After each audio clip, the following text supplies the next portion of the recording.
you know, Wes's work. He's not getting enough coverage. It's workmanlike. I mean, he was just hated it. I mean, he thought it was terrible. And the worst part about it is he thought the mask, the ghost face, was just idiotic. I don't like it. And here's what you have to do.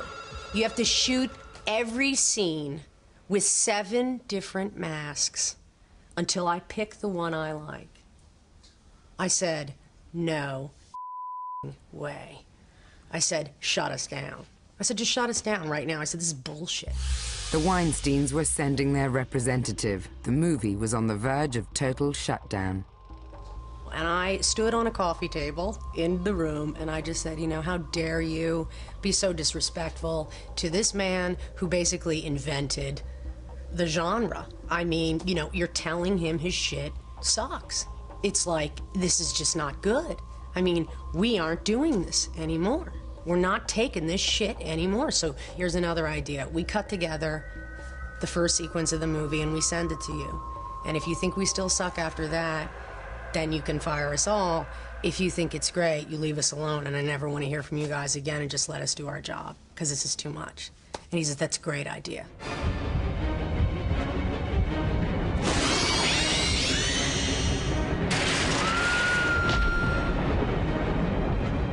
The opening sequence was put together and sent to the Weinsteins. And then I got the call. And Bob was flipping out with joy. And Harvey was jumping out of his seat, and they loved it, and they thought it was amazing. And Bob was so kind and saying, you know, I was wrong. You know, I was wrong, and you guys were right. It's great. It's fucking great. It's great. And it's great. And it's just, you're right. And it looks amazing. And then they left us alone. And then we never heard from them again. Scream was to become a huge Hollywood franchise, and yet it had come within a hair's breadth of premature burial.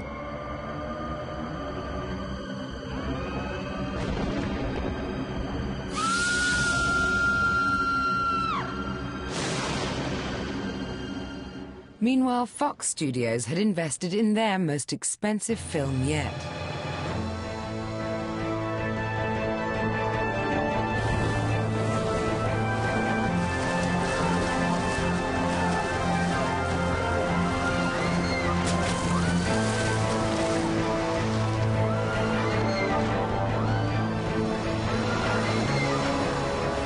Here we go, and action. Maverick director James Cameron was attempting to tell the story of the most famous maritime disaster.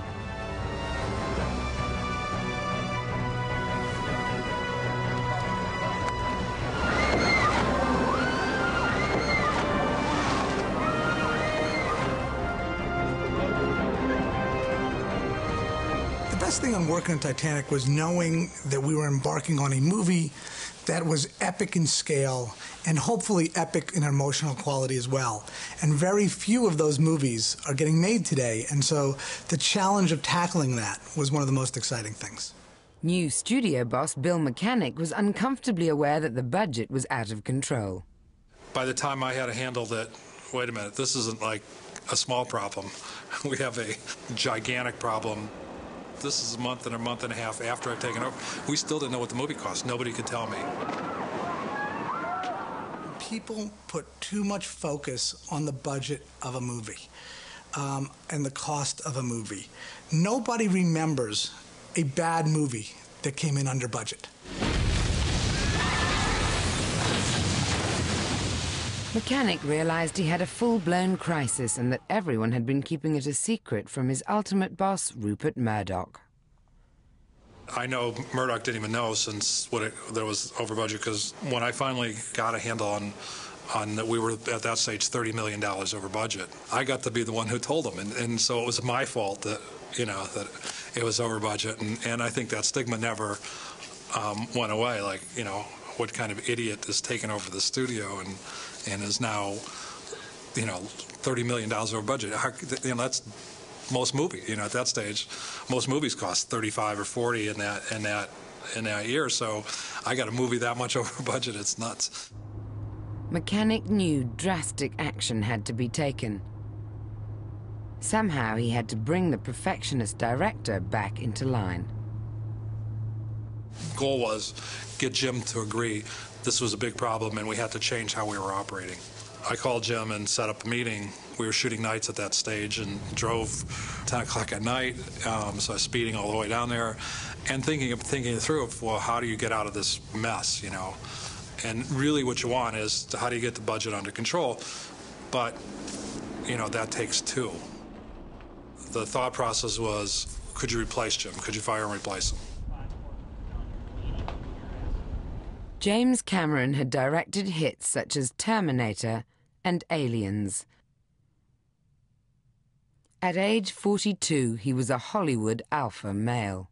You're not just talking about a easily replaceable person on a normal movie. You're on an extraordinary movie with an extraordinary filmmaker. Cameron was noted for resenting studio interference. Mechanic decided the best policy would be a direct and honest approach. I handed Jim the sheet with the proposed cuts, and one by one, this is a stupid idea, this is a stupid idea, this is a stupid idea. What kind of idiot would think about this? This won't work, gotta have this, you know. And are you telling me I gotta do it? And I'm like, no, you know, I could do that, but I'm not going to. I think that's a bad way to run something. But we need to figure out how do we get this thing on budget. Since you know this picture better than anybody else, you know, if these don't work for you, then you come back to us. But one way or the other, we need something to change. I think that the worst thing that you could ever do for a director is present a list of cuts by line item, by a Chinese menu. Making a movie is not a Chinese menu where you could say, I'll take the spare ribs and I'll throw out this and I'll throw out that. Cameron's response was direct and to the point.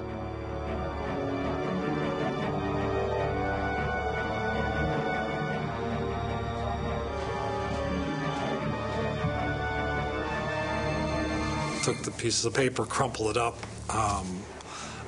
You know, I think thought about something a little bit more immediate to get even with me, but instead just, you know, said, if you're so bloody smart, then you direct the movie, and walked off. And took off in his car, shut down, and then took off, just basically quit.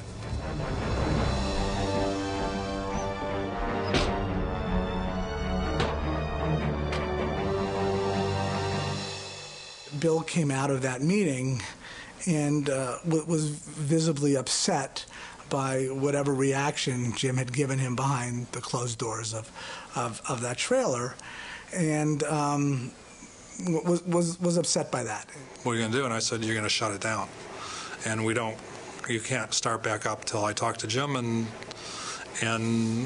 he's agreed to some of these cuts, whatever they are. And so now it's about 4 o'clock in the morning. I got in my car and I drove back to Los Angeles thinking this has been a wholly unsuccessful evening. I've got one of the most expensive movies ever made, and my director's quit. And I'm pissing off a few $100,000 a day, and my bosses don't know about it.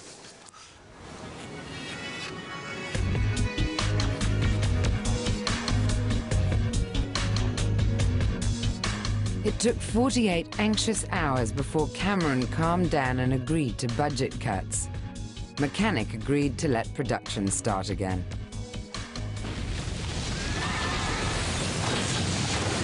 Titanic cost Fox nearly $150 million. Right up until its release, no one knew whether it would float or sink. But it was to become the biggest grossing movie of all time, $1.8 billion worldwide, twice as much as the next in line, Harry Potter.